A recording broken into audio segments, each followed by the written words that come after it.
नमस्कार दोस्तों, मेरे YouTube चैनल हॉन्टिंग नाइट्स में आपका स्वागत है। मेरे चैनल को लाइक और सब्सक्राइब करें। चलिए वीडियो शुरू करते हैं। यह कहानी है 1970-80 की, जब जापान में डर का माहौल था।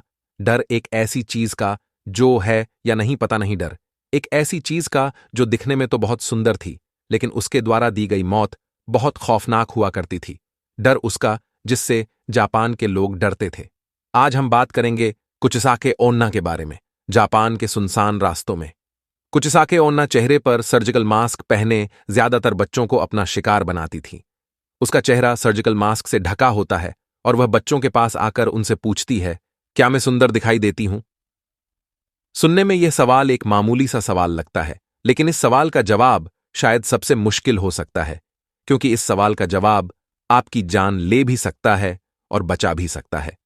लेकिन समस्या यह है कि इस सवाल का कोई सही जवाब नहीं है, क्योंकि जब कोई इस सवाल का जवाब ना में देता था तो कुचिसाके कैंची से उस पर वार करती थी और उसे मार देती थी, और अगर जवाब हां में दिया तो वो अपना सर्जिकल मास्क उतार देती थी और अपना डरावना और बेहद जख्मी चेहरा दिखा देती थी।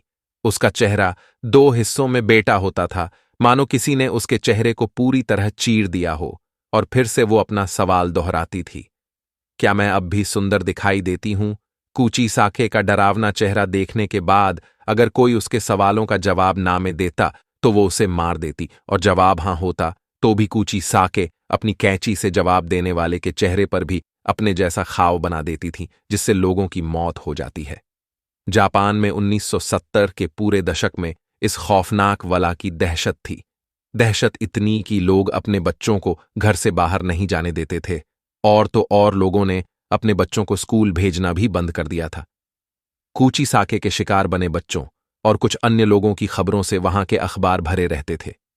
ऐसे बहुत से लोग थे जिन्होंने यह दावा भी किया कि उन्होंने कुचिसाके ओन्ना नाम की इस आत्मा को देखा है। उन दिनों इस खतरनाक चलती फिरती मौत की दहशत इतनी ज्यादा बढ़ चुकी थी कि जापान सरकार को स्कूली छात्रों को पुलिस प्रोटेक्शन देनी पड़ी, ताकि बच्चे बेखौफ स्कूल आ जा सके। लेकिन फिर भी कुचिसाके ओन्ना ने अनेकों बच्चों को अपना शिकार बनाया। लेकिन वो ऐसा क्यों करती थी? ये कहानी शुरू होती है जापान के इयान पीरियड के दौरान। लगभग 1200 से 800 साल पहले जापान के छोटे से गांव में बहुत खूबसूरत औरत रहती थी, जिसे अपनी खूबसूरती पर बहुत नाज था। वह अपने पति के साथ रहा करती थी, जो कि एक समुराय था। युद्ध के दौरान उसे युद्ध में भाग लेने जाना पड़ा। जब वह युद्ध से वापस आया तो उसने अपनी खूबसूरत पत्नी को किसी गैर व्यक्ति के साथ आपत्तिजनक स्थिति में पाया। यह देखकर वो समुराय बहुत क्रोधित हो उठा और अपनी तलवार के एक ही वार से अपनी बीवी को पूरी तरह घायल कर दिया। इस तलवार के घात से उस औरत का मुंह बुरी तरह फट गया।